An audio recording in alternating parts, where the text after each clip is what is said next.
Olá, você profissional de educação física, estamos de volta para mais um encontro que nós temos para conversar sobre um tema importante no nosso podcast. Você já sabe que e deve já ter na sua agenda esse encontro marcado. A gente traz essa semana um convidado muito especial para falar sobre um tema que é apaixonante, né? Que é a preparação física. Um tema que ao mesmo tempo apaixona quem está dentro desse mundo e também oferece oportunidades incríveis de trabalho e de realizações. Você trabalhar com pessoas a um nível de treinamento de alto nível de rendimento lá em cima e a satisfação de ver aquilo que você fez por anos com um simples resultado, como por exemplo uma prova de 100 metros, que é disputado em menos de 10 segundos. Isso é fantástico. E para esse encontro, né, que nós nos propusemos a oferecer a você, profissional de educação física, a gente trouxe aqui vamos dizer assim, um preparador físico, no bom sentido da palavra, um profissional de educação física, que é o nosso Rafael Winick. Então, o Rafael é um renomado profissional de educação física, carioca, né?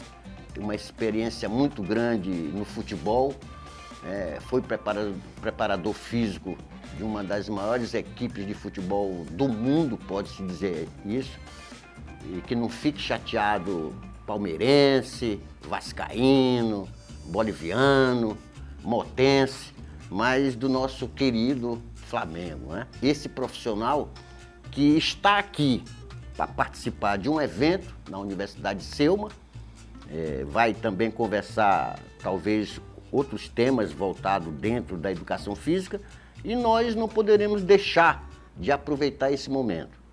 E está aqui conosco para a gente conversar sobre esse tema que é apaixonante e todo profissional de educação física e estudante sabe disso.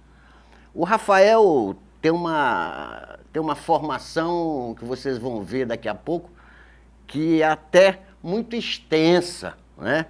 Para vocês terem a ideia, que para também se trabalhar com preparação física, a gente precisa estudar, né? A gente precisa se especializar, procurar os grandes centros onde esse tema é muito mais desenvolvido.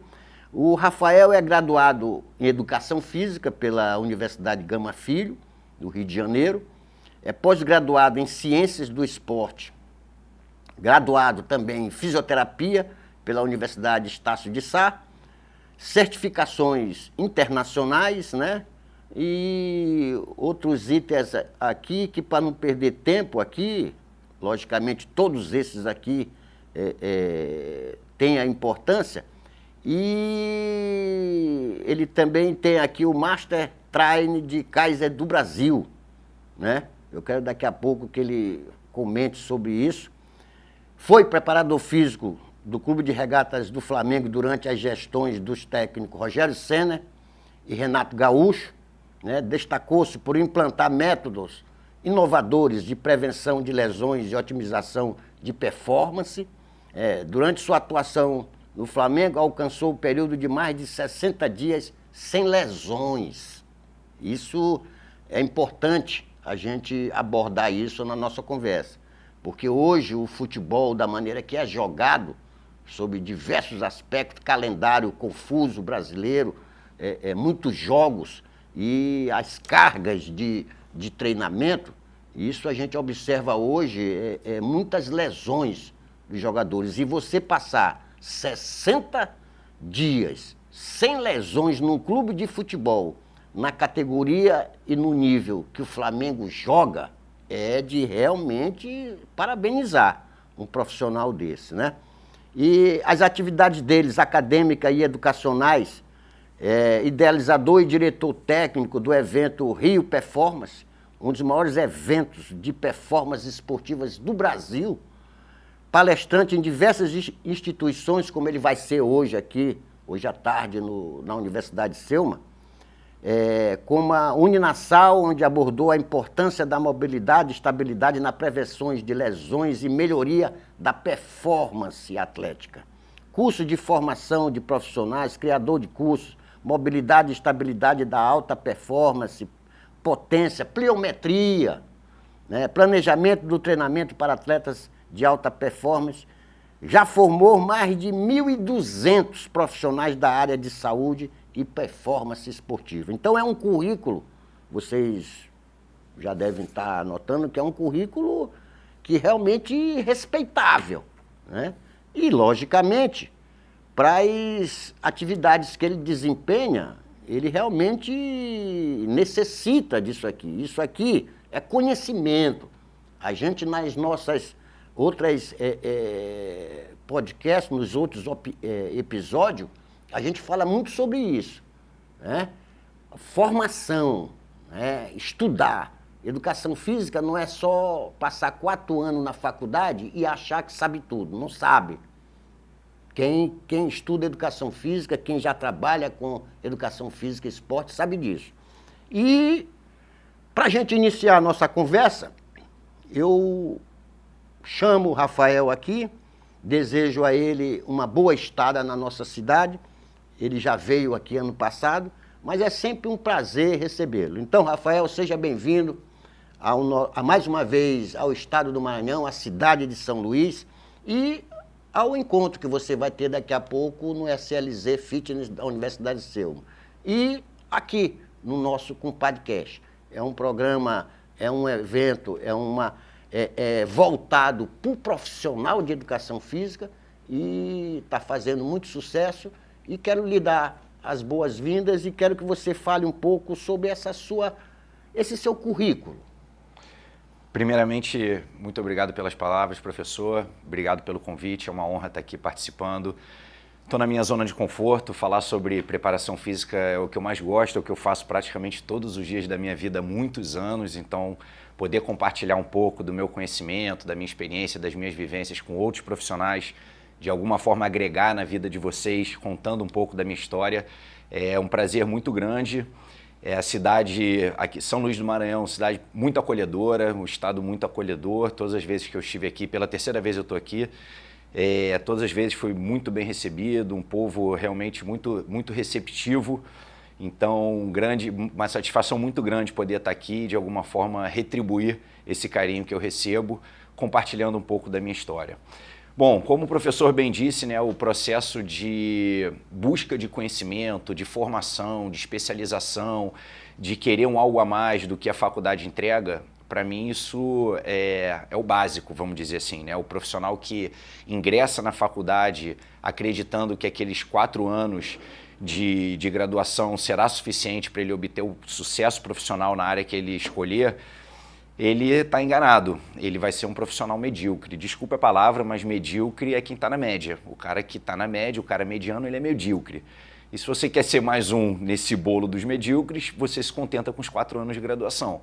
Se você quer algo a mais, quer se destacar, independente da área, a gente está falando aqui da educação física, mas eu acredito que isso serve para todas as áreas, você precisa buscar algo a mais, cursos, capacitações, pós-graduações, mestrado, doutorado, independente da área que você queira atuar. Então, eu me dei conta disso logo no início da faculdade e desde o meu processo de graduação eu fui em busca de cursos e especializações da área que realmente fazia os meus olhos brilharem, né? Que é essa área específica da preparação física voltada para o alto rendimento. E quando eu me debrucei nisso, eu fui vendo que, de alguma forma, todo mundo precisa de alto rendimento, né? Hoje eu trabalho 98% com o público de atletas de alto rendimento, mas ao longo da minha jornada profissional eu trabalhei com o público, vamos dizer assim, pessoas comuns, né? Que não são atletas, mas que de alguma forma buscam melhorar o seu rendimento para o que elas querem fazer. Muitas vezes somente a qualidade de vida, um idoso ter mais autonomia, conseguir se deslocar sem ter a dependência de alguém para estar ali dando algum tipo de amparo, pessoas que saem de um processo de uma cirurgia, reabilitação de alguma lesão e conseguem voltar a uma vida normal, jogar o seu futebol, dar a sua corridinha, jogar o seu tênis, se divertir. Crianças que hoje são estimuladas a não se exercitarem, né, com esse mundo digital, tudo está na tela, elas ficam grande parte do dia sentadas e aí chegam em casa e vão ficar mais tempo ainda na frente de uma tela. Então acredito que o profissional de educação física tem um papel muito grande em contribuir nesse processo de desenvolver e despertar o interesse pela prática da atividade física de um modo geral. E como eu falei, claro que atletas de alto rendimento, eles são submetidos a uma carga de treinamento, né, ao processo de treinamento de altíssima intensidade. E isso daí se adequa ao que o corpo dele está preparado, né? Ele foi se preparando para aquilo ali. E diferente de uma pessoa comum, né, um empresário que tem a sua vida cotidiana no escritório, na frente do computador, mas ele já entende a importância de chegar no final do dia ou no começo do dia, ir até uma academia, fazer a sua atividade física para ele se manter bem. E isso é para melhorar a performance dele de um modo geral. A gente já sabe também, isso está bem descrito aí na literatura científica, a importância da atividade física não só para o aspecto físico, mas para o aspecto mental, aspectos cognitivos e prevenção de inúmeras doenças. Então o exercício físico ele é uma medicação, né, um remédio muito poderoso para diversas situações. E obviamente para você ter um conhecimento aprofundado da área que você vai se interessar, não tem outro caminho a não ser o caminho do conhecimento. Eu sempre falo que conhecimento não ocupa espaço, né? Conhecimento é poder, conhecimento é libertador. E você nunca pode julgar o conhecimento como algo caro, muito pelo contrário, você deve investir em conhecimento. Muitas vezes eu saí do país para buscar conhecimento na fonte, em países que são referências na área do assunto que eu queria realmente me debruçar, preparação física de alta performance de atletas. Então fiz certificações, cursos internacionais. Hoje a gente sabe a nossa moeda, o real, é uma moeda desvalorizada diante ao dólar, ao euro. Então investir num curso que eu tenho que pagar em dólar é um investimento muito alto, mas é um retorno garantido, porque se você tem esse conhecimento que a maioria dos profissionais, aqueles que estão na média, os medíocres, não terão, você já vai se destacar e certamente você vai conseguir um lugar em destaque na sua profissão. Então nunca julgue que investir em conhecimento pode ser algo caro, porque isso daí é o melhor investimento que você pode fazer, é o investimento que tem o retorno garantido. Eu ministro, hoje, além de tudo, eu ministro cursos aí pelo Brasil e eu observo que a maior parte das vezes a objeção de alunos de ingressar num curso, poxa, mas é caro, poxa, mas eu estou sem dinheiro, mas o cara está ali com um iPhone de última geração, está com um tênis de R$1.000, vai para uma balada, para uma festa, compra lá o combo de bebida dele, gasta R$500 numa balada e fala que pagar R$500 num curso é caro, né, professor? Exatamente. Então, acho que os conceitos estão um pouco distorcidos em relação a isso. Uma balada dura 4 horas de diversão, no dia seguinte o cara acorda, muitas vezes não lembra nem do que aconteceu na balada, né? E o investimento, o conhecimento, você carrega ele para o resto da sua vida e você seguirá colhendo os frutos que esse conhecimento vai te permitir. É um tema, Rafael, é uma fala sua, inclusive eu até reforço isso, é um tema que a gente bate muito aqui nessas nossas conversas, né? Em outros episódios do nosso podcast. A importância de buscarmos sempre o conhecimento, até porque nós somos de uma área, a nossa profissão hoje é de uma área de saúde. E todas as outras ciências dessa área da saúde, a medicina, a fisioterapia, a odontologia, todas elas, a mudança de conhecimento é constante. Então, se nós não nos atentarmos para isso, nós vamos ficar para trás, né? E a nossa área, principalmente a área que você atua, que é preparação física, exige muito de temas ligados extremamente à medicina, anatomia, fisiologia, biomecânica. Quer dizer, e se o profissional que atua não procurar esse conhecimento, é como você diz, ele vai ficando para trás, né?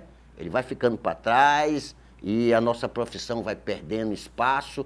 E pegando esse gancho, eu entro na nossa primeira pergunta, assim, nosso primeiro assunto. Hoje a gente vê quase que todo tudo no mundo hoje é globalizado, né? A gente vê, a gente trazendo para o futebol, né, que é o esporte no mundo, mais praticado no mundo. Hoje a gente consegue assistir uma partida de futebol até onde tem guerra. Outro dia eu vi o campeonato da Ucrânia sendo disputado. De repente, pararam o jogo porque estava tendo um ataque de drone. Então, para você ver como que está o mundo.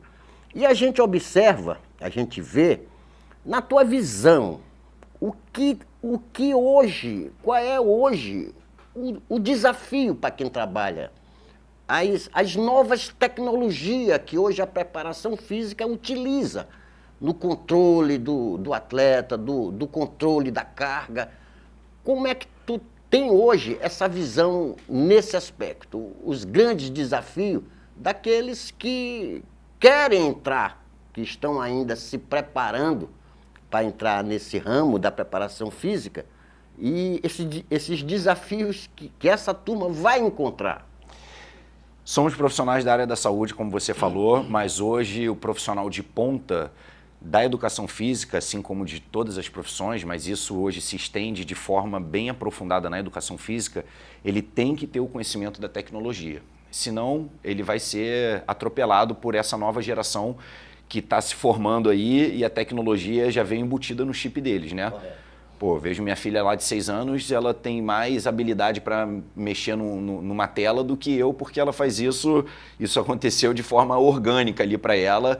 A minha geração, a gente viu o surgimento, né, de todas essas tecnologias. Então, o profissional que já está no mercado, ele vai precisar dar um passo atrás para se atualizar e se aprofundar nesse conhecimento que a nova geração já vem com ela embutida. Tranquilo. Isso é um fato. Então, hoje não é só o conhecimento da ciência da saúde, da anatomia, da biomecânica, da fisiologia. Esse, sem dúvida, vai continuar nos pautando eternamente enquanto formos profissionais da área da saúde. Porém, se você não souber dominar, manusear, interpretar dados, manusear ferramentas de tecnologia como GPS, uma câmera hiperbárica, uma câmera de termografia, fazer uma leitura de uma análise bioquímica, interpretar esses dados, pô, você não é ninguém no mundo do esporte de alto rendimento. Né? A gente estava conversando offline aqui sobre o período que você teve uma experiência lá no início da sua carreira que não existia GPS. Exatamente. Então você acompanhou a reabilitação de atletas? A comissão técnica, Rafael, na época, eu sempre falo isso quando eu vou conversar em universidades, naquela época que eu trabalhava, que eu era muito presente no futebol, a comissão técnica era o treinador, preparador físico, um preparador de goleiro, um massagista e um roupeiro. Aí quando o treinador, por algum motivo, ia embora, o preparador físico assumia. Aí até chegar o novo treinador. Aí chegava o novo treinador, voltava para a função dele e assim continuava. Hoje só de auxiliar são 2 a 3. Exatamente. É o treinador mais 2 ou 3 auxiliares. Preparação física são 3 profissionais normalmente. O preparador principal, o auxiliar dele e o cara que fica mais voltado para a área da prevenção e treinamento de força. Aí você tem todo o setor de scout, de análise de dado, análise de desempenho, que são mais 2 ou 3 profissionais. Fisioterapeutas, no mínimo 3. Parte da fisiologia, 1 ou 2 fisiologistas. Exatamente. Nutrição. Uma equipe multidisciplinar. Não só multi, mas com certeza multi, mas interdisciplinar. Né? Hoje a gente fala muito do termo interdisciplinaridade. No tocante a isso, eu sempre também dou um exemplo seguinte, quando eu falo, hoje, a preparação de um atleta não requer mais só o preparador físico e o médico, que na época, eu esqueci de dizer, tinha um médico. O médico. O médico que acompanhava a gente. E naquela época, quem era o responsável por isso era, logicamente, o treinador, que era o chefe da equipe, o preparador físico e o médico. Então, hoje, foram se somando outras ciências em benefício do mesmo propósito que era dar uma boa preparação, formação para aquele indivíduo. Aí eu dou um exemplo também. Aí eu digo assim, rapaz, você já imaginou se o Messi vai jogar domingo, aí chega sábado, ele amanhece com uma unha encravada e ele não jogar um jogo pelo o time dele, pela seleção argentina, onde ele estiver jogando, por causa de uma unha encravada, né? Quer dizer, é um absurdo. É por isso que hoje tem muitas equipes aí que já tem um podólogo, uma pessoa especializada para cuidar exatamente da unha desses jogadores. Verdade. Porque é inconcebível um jogador do nível que é um atleta desse. Eu estou dizendo o Messi porque veio na minha cabeça, mas hoje pode ser, por exemplo, o Gerson do Flamengo. Sim. Quer dizer, o Gerson não vai jogar domingo porque a unha dele está encravada. Quer dizer, para aí, rapaz, tem alguma coisa errada. Então, para você ver, que a gente está conversando, e as palavras do Rafael, a importância que tem isso, né? Além de ser uma equipe multidisciplinar, estarem ao mesmo tempo interrelacionada. Isso. Né? É importante frisar isso, né? Isso. E assim, só complementando, né? Hoje a gente tem muitos dados que nos abastecem de informações. Então, se o profissional não souber interpretar esses dados, ele fica vendido ali na situação. Se o setor de fisiologia chama o preparador físico e fala, ó, a CK do atleta X está elevada, a termografia dele apresentou uma temperatura alterada nos adutores e, enfim, o cortisol dele deu acima da média. Pô, se você não consegue entender o que é isso, e o GPS mostrou que ele teve uma carga total de jogo ali, ele teve uma distância percorrida acima da média dos últimos 6 jogos. Então, a junção de todas essas informações nos leva a crer que esse atleta tá fadigado. Correto. Que talvez naquela sessão de treinamento ele vai ter que ser poupado. Ele não vai fazer, ou vai fazer só parte do treinamento, ou ele vai ficar só na fisioterapia, vai fazer uma bicicletinha, uma banheirinha de gelo, ele vai ficar se recuperando. Antigamente você não tinha isso. Não tinha.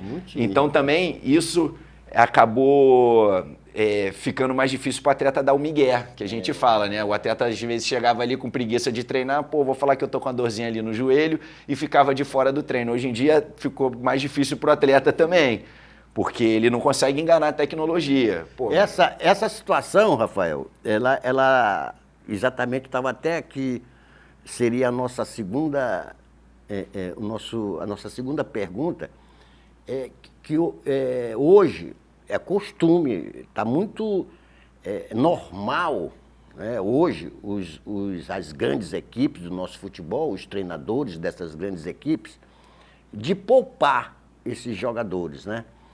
Aí você frisou uma parte importante da sua fala. Na época que eu era atuante no futebol, muito atuante, eu não via isso.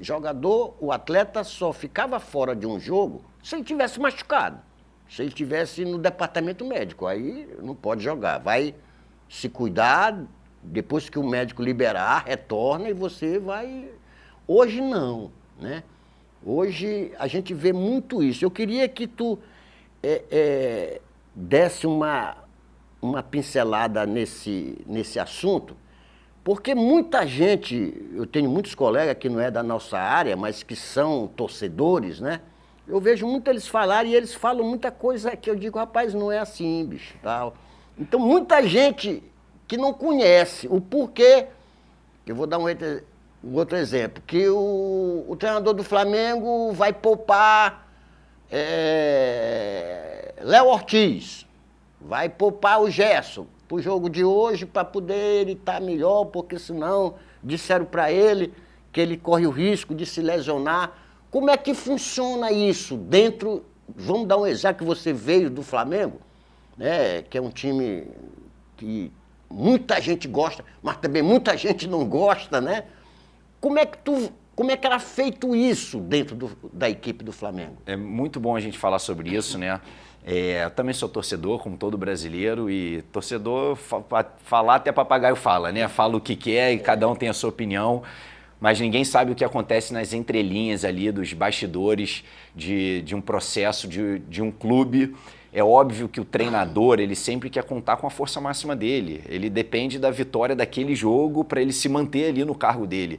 Imagina se um treinador vai ter o elenco disponível e para poder fazer média com algum jogador, ou porque ele acha que o jogador X tá de birrinha com ele, ele vai tirar daquele jogo. Pô, isso não existe. Se chegou o ponto de um jogador X ser poupado de uma determinada partida, é porque houve todo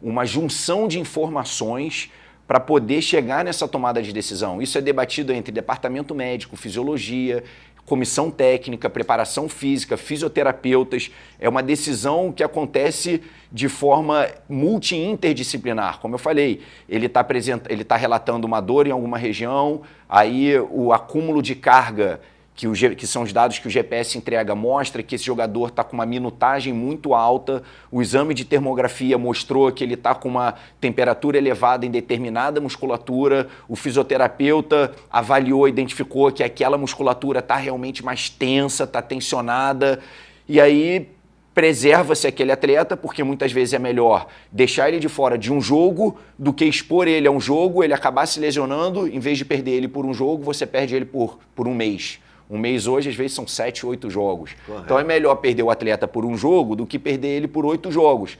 Só que ninguém sabe da quantidade de informação que acontece nos bastidores para chegar a ponto do treinador ter que poupar determinado jogador. Você pode ter certeza que o treinador sempre quer contar com a força máxima dele.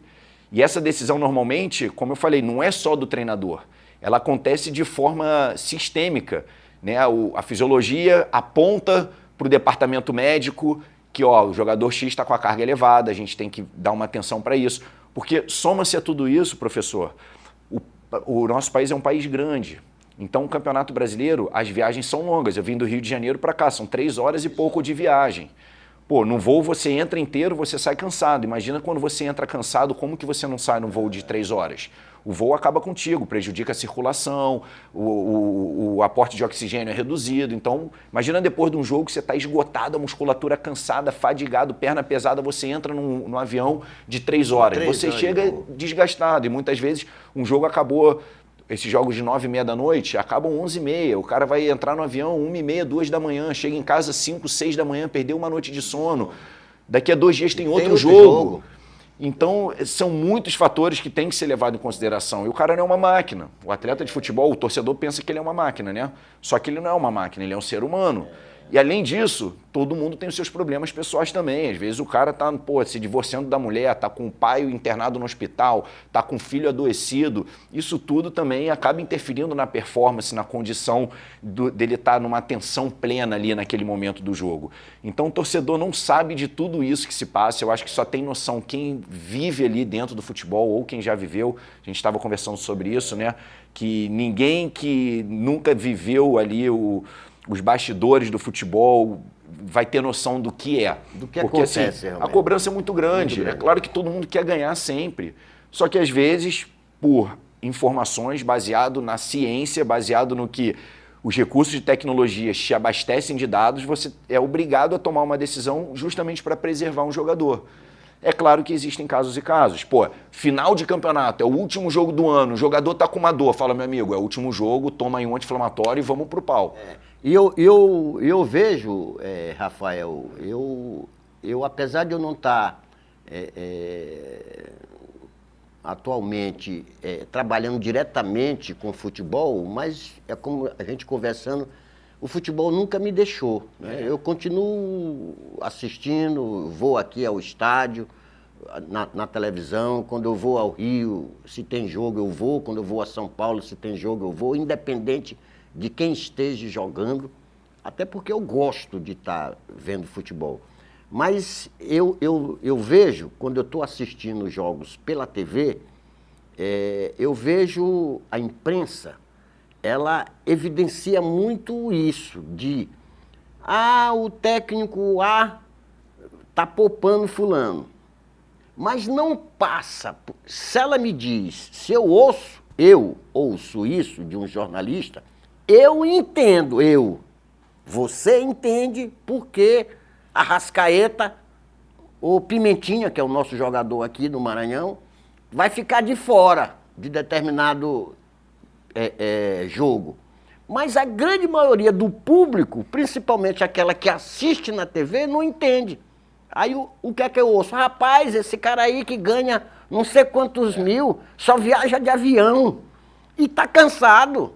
É isso que a gente ouve. Então, eu até... Mas se ele vai pro jogo e se machuca, o pessoal vai aí dizer... o preparador físico é ruim, o fisiologista não trabalha. Aí eu conversando com alguns colegas da imprensa, né, que eu tenho alguns amigos aqui, aí eu digo, rapaz, vocês não podem dizer simplesmente isso, né? Porque vocês não buscam o preparador físico, o fisiologista da equipe, e passa a ele essa responsabilidade de dizer por que Pimentinha não vai jogar amanhã. Para que exatamente o público tenha essa noção, que ali não está sendo... Eu não estou tirando fulano de tal, porque não, eu vou dar um descanso. Não é isso. A gente não vai dar descanso no bom sentido, a gente não vai deixar... Não, olha, você vai ficar em casa dormindo, descansando, não. Você vai receber você vai sair do jogo, mas você vai continuar trabalhando, fazendo o que o fisioterapeuta, a outra equipe entra em ação. Sim. Então eu falo isso para os jornalistas, mas infelizmente o que a gente vê é isso. A informação chega pela metade. Abel vai poupar não sei quem do Palmeiras. Aí o pessoal, rapaz, o cara só vive para isso. Ganha bem, só viaja de avião, só fica em bons hotéis, não sei o quê, não sei o quê. Aí tem esses pensamentos deturpados, né, que a gente observa. Mas eu concordo com você que a imprensa tem uma parcela de culpa nisso, porque 98% dos que recebem informação são leigos. São leigos, exatamente. E a maioria das vezes o motivo do treinador poupar o atleta é o motivo técnico, né? Sim, tem uma ciência por trás daquilo ali. E se chegou a ponto de poupar um atleta importante para o time, é porque houve uma série de sinalizações técnicas. Tem dados, né? Que justificavam aquele descanso para o atleta, né? Um descanso fisiológico, é um descanso necessário. Como eu falei, às vezes, por exemplo, tem um atleta do Flamengo, De La Cruz, como isso é público, não tem problema de eu falar, né? Ele colocou em contrato que ele não joga em grama sintética. Ele tem um problema crônico no joelho, o Flamengo já contratou ele sabendo disso, e ele nem viaja para jogos onde a grama é sintética. Se ele for jogar com o Atlético Paranaense, não nem vai. Nem vai, porque ele tem esse problema crônico no joelho. Muita gente nem sabe dessa informação, mas isso foi posto em contrato. Porque é um cara que já sofre para jogar no gramado natural. Imagina numa grama sintética. Às vezes, ali ele se machuca e fica 3 jogos fora. Aquilo gera um desgaste nele, gera uma mágoa na articulação dele, que ele vai perder os próximos 3 jogos. Então é melhor perder o cara por um jogo do que por 3. E o torcedor não consegue ter essa leitura, não consegue ter essa interpretação. Então a imprensa, eu concordo com você, ela deveria buscar informação de forma mais profunda, exatamente. E repassar de forma mais técnica, né? Aí eu entro numa outra, um complemento dessa nossa conversa, a complexidade que tem tudo isso que nós estamos falando, que você está externando para todos nós. E eu te pergunto, como é que foi, o que foi feito para que tu conseguisse ficar 60 dias com um clube desse, que foi o Flamengo. O Flamengo é uma equipe brasileira que joga tudo. Todas as competições nacionais e internacionais que o Flamengo tem direito, o Flamengo joga, né? Então, e como é que, diante de tudo isso que nós estamos conversando, como é que se consegue passar 60 dias sem lesões num clube desse? Bom, primeiramente frisar que não fui eu, né? Foi toda uma comissão, correto. Eu não posso tirar o mérito de todos os departamentos que estão envolvidos nesse processo. Eu fazia parte desse departamento também, mas isso tudo é fruto de uma interdisciplinaridade de todos os setores que estão envolvidos, desde o fisiologista, nutrição, medicina, fisioterapia, preparador físico, enfim, tudo isso. Eu era uma pecinha dessa engrenagem ali também. Mas interpretação de dados, nos pautarmos na ciência para tomar as decisões, saber justamente o momento de poupar X ou Y por um excesso de carga acumulada ou por algum relato ou por alguma informação técnica que a gente conseguiu apurar. Tentar ao máximo individualizar os processos, entender que muitas vezes menos é mais. Às vezes o atleta ele mais precisa se recuperar do que treinar, como a gente falou, depois de um jogo. O atleta percorreu 10, 11 quilômetros, um jogo exaustivo, ele entra no avião, 3 horas de viagem, chega de madrugada, não dormiu. Pô, no dia seguinte esse cara, às vezes, se ele for treinar, ele se machuca. A preocupação é muito mais em recuperar esse atleta. Porque ele jogou no domingo, ele chega de viagem na segunda, terça já é véspera de jogo, porque quarta ele joga de novo. Muitas vezes em outro estado, já tem que viajar de novo na terça. E aí entra o dedo de toda essa troca de informações entre as áreas. E o treinador confiar nisso tudo também, né? Porque o treinador, a palavra final acaba que é dele. Quando tem um treinador alinhado com a comissão técnica, isso facilita muito também, né? Correto. Porque o treinador confia na comissão, confia nas informações que ele está recebendo, ele fala, pô, esse jogo eu não vou botar o Cebolinha, porque o Cebolinha está mostrando que ele tá no fio ali para arrebentar, vou deixar ele no banco. O Pedro está voltando de lesão depois de 8, 7 meses sem jogar, ele está tendo um controle de minutagem. Tem jogo que ele começa jogando, tem jogo que ele não começa, exatamente. Entra no final, joga 15 minutos no jogo, no outro joga um pouco mais, e assim vai controlando.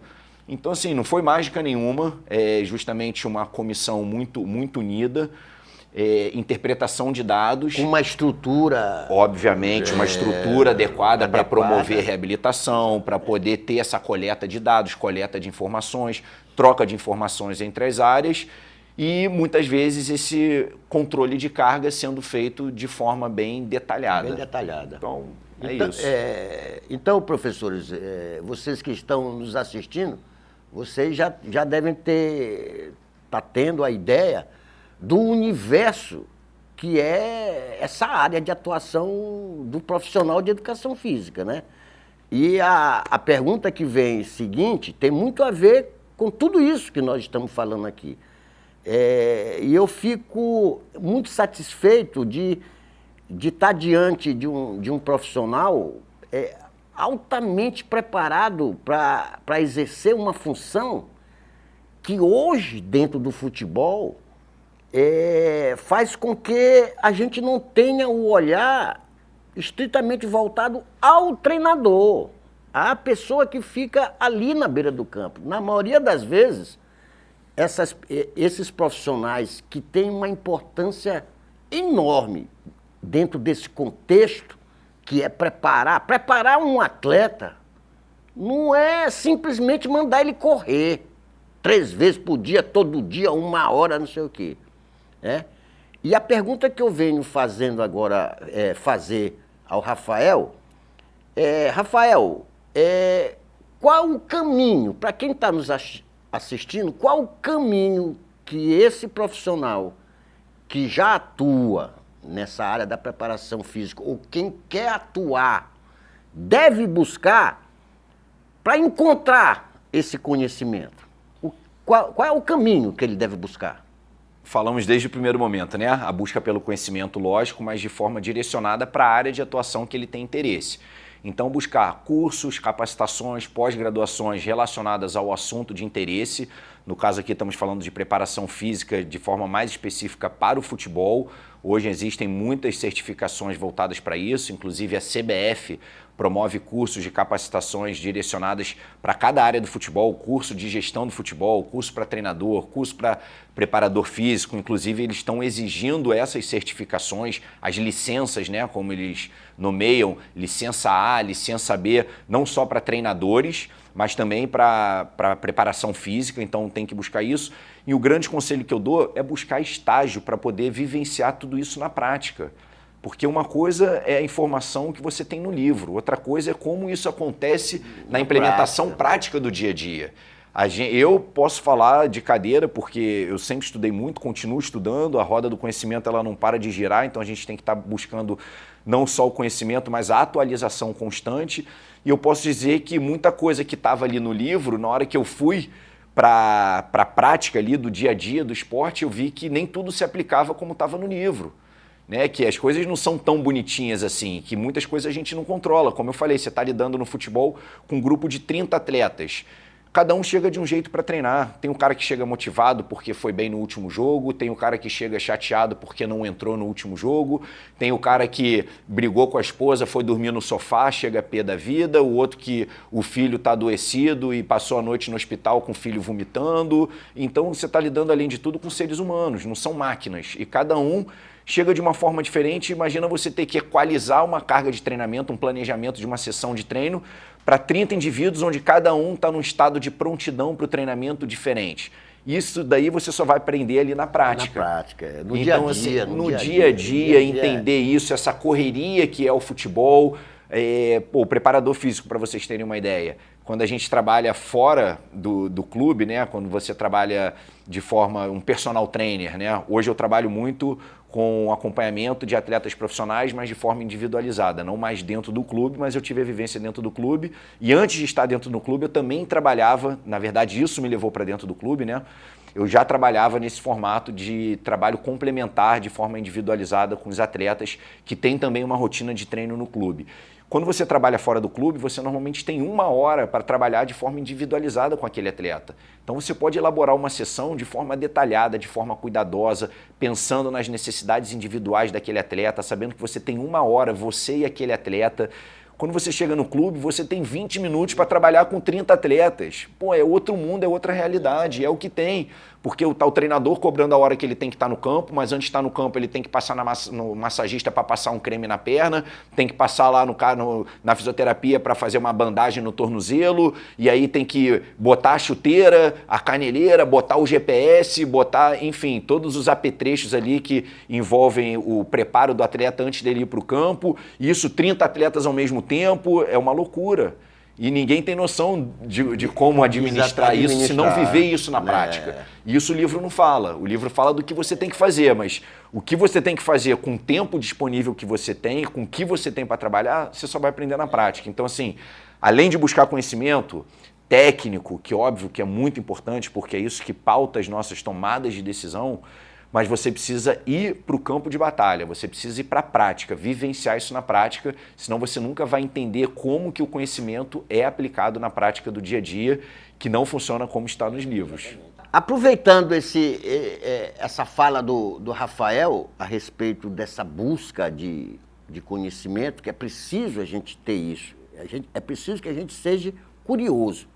Muita gente, às vezes, tem vergonha de se aproximar de um grande professor, uma pessoa que a gente conhece que tem grande conhecimento na área da educação física. Às vezes a gente fica meio envergonhado, não sabe como abordar esse professor para pedir alguma informação, alguma coisa assim relacionado àquele conhecimento que determinado professor tem. E eu sempre falo para os meus alunos que é preciso a gente quebrar isso, né? A gente perder esse medo de nos aproximar de quem sabe, de quem tem algo a nos ensinar. Não existe coisa melhor ao profissional de qualquer área da humildade, de se aproximar. Professor, eu tenho uma dúvida, eu quero lhe perguntar isso. Me indique algum livro, algum curso que eu possa fazer e tal. Então, eu sempre toco nesse assunto.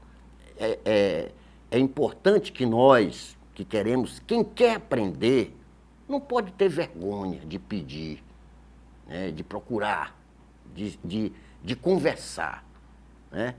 Então, isso, particularmente, Rafael, foi muito presente isso na minha vida, né? Porque eu sou apaixonado pela educação física. Eu não me vejo fazendo outra coisa a não ser educação física, esporte. Eu não me vejo em outra situação profissional. E eu passei por um processo, eu sempre fui, primeiramente, eu entrei muito cedo, aos 22 anos, eu era professor universitário. E a universidade, ela exige isso do professor. Atualização, está se atualizando naquilo porque tu vai ensinar professores. Então, a universidade exige isso. E eu sempre busquei isso, eu sempre fui inconformado com, eu não sei. Não, se eu não sei, eu posso saber. Então, eu vou procurar o Rafael. Se o Rafael é uma referência no Rio de Janeiro, eu vou procurar Rafael. Rafael está no Maranhão, eu vou atrás de Rafael, né? E assim, coincidentemente, eu conheci o professor Antônio Carlos Gomes numa dessas minhas buscas pelo conhecimento, a procura de conhecimento. Eu tive uma referência, eu sempre falo nele, e eu tenho muito carinho quando eu falo nele, o professor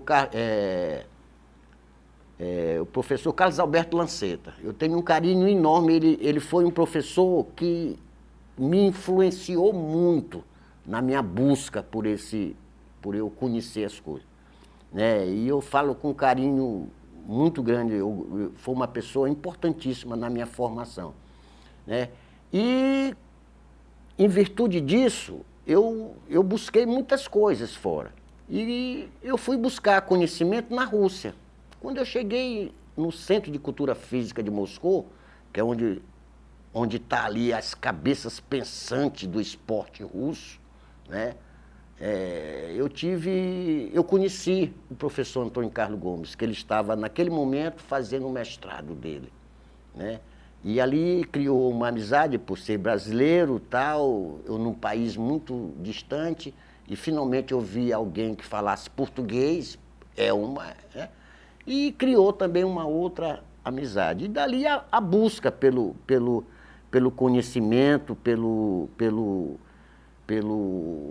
a busca incessante de querer aprender. Quando eu retorno, eu me deparo com uma situação no meu estado, no futebol do meu estado, que eu cheguei, rapaz, isso não existe mais, não se faz mais assim, né?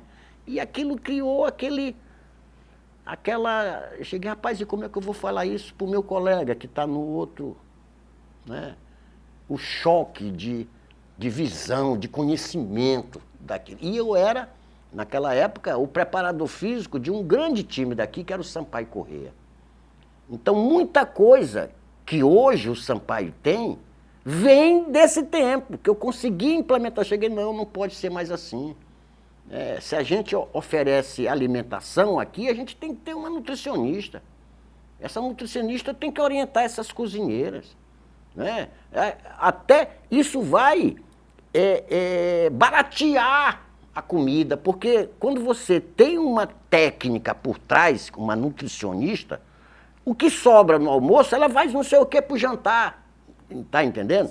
E isso foi um choque para mim, porque eu vim de um país adiantado. A minha pergunta é, hoje, quais são... tudo isso que eu te falei é um processo de desenvolvimento da preparação física, do desporto, do treinamento desportivo. E eu te pergunto o seguinte, hoje, quais são as tendências para a preparação física? A gente, por exemplo, eu jamais imaginei há 30 anos atrás, 40 anos atrás, em ter um chip para me saber quantos quilômetros Anderson correu jogando futebol. Hoje é normal, o jogador hoje tira a camisa, ele está com um equipamento, ele está com uma camisetinha ali, que deve ter alguma coisa que deve ter para monitorar os dados que tu apresentou. Então, eu te pergunto hoje, agora, o que a gente pode esperar de novo para daqui a 2, 3, 4, 5 anos? O que vem a mais? A gente já ouve, por exemplo, chip na bola, né? A gente já está ouvindo, a gente já tem VAR, né? Que é um avanço tecnológico. E na preparação física? Qual é a tendência hoje? Sem dúvida, os recursos tecnológicos, né? Não tem como a gente fugir disso. Os recursos de inteligência artificial, daqui a pouco alguns setores vão ser substituídos por robôs, como a gente já vem vendo, já está se deparando com isso, né? E acho que de forma inevitável isso vai acabar migrando de alguma forma para o esporte também. Então a interpretação de dados, em vez de ter um ser humano interpretando dados, você vai ter uma inteligência artificial que já vai te entregar aquilo de forma mastigada. Óbvio que com isso poupa-se tempo. A gente sabe que, tempo é ouro. Se você tem menos tempo para ficar focado na interpretação de dados, você tem mais tempo para poder tomar outras decisões. Às vezes até mesmo para descansar, que a gente sabe que é um tempo muito precioso e muito importante. Então os recursos tecnológicos eu acho que já vem mudando o futebol. Inclusive, através deles, a gente consegue ter a interpretação do quanto que o esporte evoluiu fisicamente falando, né? Se a gente pega dados de 15, 20 anos atrás, não estou nem indo muito longe não, tá? A gente vê o quanto que as métricas que um GPS pode mensurar aumentaram. Então, por exemplo, distância percorrida numa partida de futebol. Há 15, 20 anos atrás, ela ficava de 8 a 10 quilômetros. Hoje, o jogador que correu menos corre 10 quilômetros. Tem jogadores que chegam a percorrer 12, 13 quilômetros numa partida. Números de sprints são as ações que acontecem acima de 25 km por hora. Antigamente, você tinha 5 a 10 sprints. Hoje tem atletas que chegam a fazer 20 sprints numa partida de futebol. Distância percorrida em alta intensidade são as distâncias que o atleta percorreu acima de 20 km por hora. Antigamente ficava na casa dos 400 a 600 metros durante uma partida. Hoje, alguns atletas percorrem mais de 1 quilômetro acima de 20 km por hora. E a gente só sabe isso também porque a gente tem um GPS que mensura isso. E através disso a gente consegue ter um controle mais apurado das cargas de treinamento. Se você sabe que o seu atleta precisa correr 1 quilômetro numa partida de futebol acima de 20 km por hora, você tem que planejar um treinamento durante aquele microciclo, durante a semana, para que ele chegue no final de semana no jogo capacitado para correr esse 1 quilômetro acima de 20 km por hora, de uma forma que ele não se machuque e que ao mesmo tempo ele tenha capacidade e condição física para suportar isso. Né? Tanto que hoje, quando você pega um vídeo de um jogo de futebol da década de 70, parece que o vídeo está em câmera lenta. Câmera lenta. Né? É impressionante a velocidade do jogo. Antigamente o atleta pegava na bola, levava de 5 a 6 segundos para a marcação chegar, hoje leva 2. Então a tomada de decisão do atleta hoje tem que ser muito mais rápida. Imagina você pegou a bola e conta 1, 2, 3, 4, pô, isso não existe hoje. Não existe. Antigamente levava-se de 5 a 6 segundos eu presenciei para uma marcação chegar. Hoje é 2 segundos no máximo. Essa marcação pressão. Então a tomada de decisão tem que ser muito mais rápido. Mas isso tudo a gente sabe porque a gente tem recursos tecnológicos que conseguem entregar essas informações para a gente. E não só no treinamento, mas também nos processos de reabilitação. Então hoje a gente tem recursos para recuperar o atleta de forma muito mais rápida, como câmeras hiperbáricas, botas pneumáticas. A gente tem uma série de recursos tecnológicos que aceleram o processo de recuperação. PRP, né, que é o plasma rico em plaquetas. Hoje na reabilitação de lesão, as lesões elas são recuperadas muito mais rápidas, muitas vezes através desse recurso, que é a cura através do próprio sangue. Imagina, o plasma rico em plaquetas, que é o PRP, que a gente fala, o atleta tal fez o PRP. Ele tira o próprio sangue, joga numa centrífuga, separa as hemácias das plaquetas, joga as hemácias fora, que elas não prestam para nada, pega as plaquetas e aplica isso no local da lesão. E aí isso acelera o processo de regeneração daquele tecido lesionado. Então um tecido que talvez levasse de 20 a 30 dias para cicatrizar, leva 10, 15 dias. Então isso acelera o processo de recuperação de uma lesão também. E fora, Rafael, também os outros avanços tecnológicos, há alguns implementos utilizados pelo atleta. Por exemplo, eu vou dar um outro exemplo. A bola, na época, alguns anos atrás, quando você jogava debaixo de chuva, meu amigo, a bola encharcava, passava a ter um peso. Sim. A chuteira, a mesma coisa. Hoje a gente vê a tecnologia que chegou aos equipamentos esportivos, né? A bola, estão falando em chip na bola para ver quando ela é gol, não é gol. A chuteira, então, é extraordinária. Pesava 1 quilo, hoje não pesa 200 gramas. O próprio tecido material, do uniforme. Sim. Então, a gente observa que há por trás desse tal futebol, né, toda uma indústria científica, pessoas estudando, analisando os locais onde vão ficar as travas da chuteira, porque a pisada de cada um de nós é diferente. Sim. Estudos biomecânicos que a gente observa nisso aí, que eu gosto de ler muito sobre isso. E a tecnologia é fundamental. Isso a gente tem que se acostumar a estar trabalhando com isso. O profissional de educação física. Mapa de calor. Hoje, você, através de um mapa de calor, você vê quais foram as áreas do campo que o atleta mais atuou. Então, A gente vê muito isso na televisão, no intervalo, né? Sim. Os comentaristas vêm e apresentam. Isso. O Flamengo fica vermelho, o Palmeiras fica verde, onde que mais estava atuando o Flamengo, o Palmeiras. Interessante. E aí, com isso, por exemplo, um GPS, ele te dá uma riqueza de informações que não é só a distância que o atleta percorreu. Ele vai dizer quantas acelerações o atleta fez, o que são acelerações. As ações onde ele percorreu determinada distância numa velocidade acima de 3 metros por segundo. Então, quantas acelerações o atleta fez no jogo? Quantas desacelerações acima de 3 metros por segundo que ele desacelerou? Quantos sprints? Quantas vezes ele rodou o corpo dele para a direita? Quantas vezes ele rodou o corpo dele para a esquerda? Quantos saltos ele fez? Quantas quedas ele teve? Qual foi a velocidade máxima que ele atingiu na partida? Qual foi a distância total percorrida? Enfim, é muita informação que você tem, né? Rafael, para te ter uma ideia, isso aí que tu está falando, antes de eu me envolver com o futebol, eu passei muitos anos da minha vida com futsal, né, que é também um universo fantástico, o futsal. E no futsal a gente tinha um cidadão que fazia scout na mão, numa folha de papel. Quanto chute saiu da direita, tal, aquelas coisas tudinho. Aí no intervalo do jogo, essa pessoa que me ajudava me passava isso, né?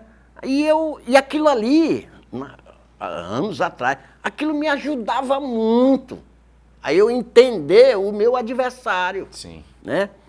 Hoje, a gente tem esses analistas, né? Os caras que são preparados para aquilo, tem a tecnologia a seu favor, e a gente se depara com dados. Outro dia eu estava vendo um artigo de uma revista que o cidadão lá falava o seguinte, que até o tempo que saem os gols de uma partida.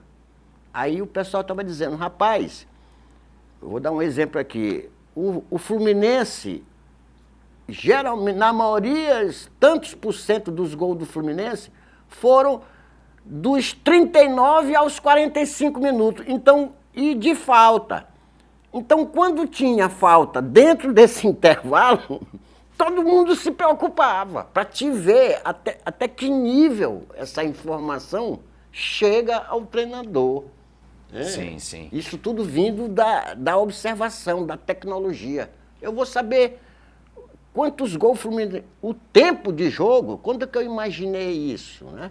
Para você ter uma ideia, o goleiro hoje, ele antes do jogo, ele já recebe os possíveis batedores de pênalti do time adversário, qual o percentual de cada local que cada possível batedor bate o pênalti dele. Então, se tiver um pênalti na partida que o jogador X vai bater, ele já sabe que 90% dos pênaltis ele bate ali rasteiro do lado esquerdo.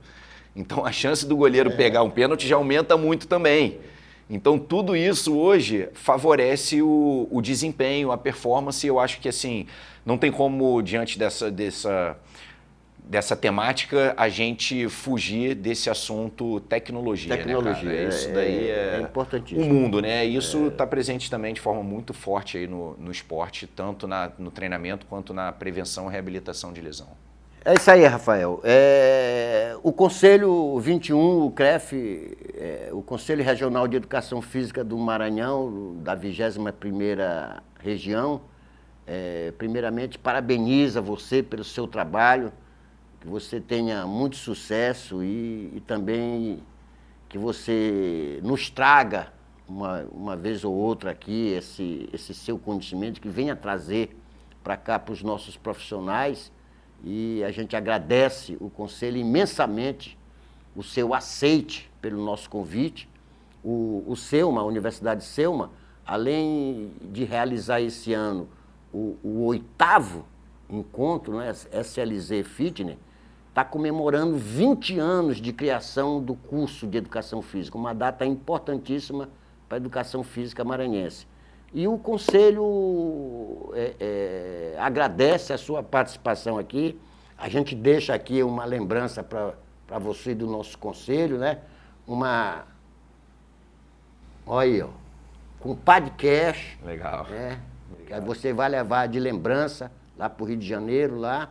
E a gente é isso aí. A gente deixa agora para te fazer as tuas considerações finais para a gente encerrar mais esse episódio. Eu acho que você tem muito a contribuir para com o nosso esporte, a nossa educação física, e vamos tocar em frente. É isso que a gente não pode parar. O conhecimento é sempre em primeiro lugar, buscando e se esforçando para que cada um de você melhore naquilo que você desempenha hoje. Seja na escola, no clube, na praia, nos clubes de futebol, né, das outras modalidades que a gente não pode focar também só no futebol. Tem o basquete, tem o handebol, o futsal, a natação, o atletismo. E eu deixo com você a sua fala para esse encerramento, Rafael. Obrigado por tudo, obrigado pelo convite, pode me convidar mais vezes, será sempre um prazer, uma honra estar aqui compartilhando um pouco de histórias, de conhecimento, né?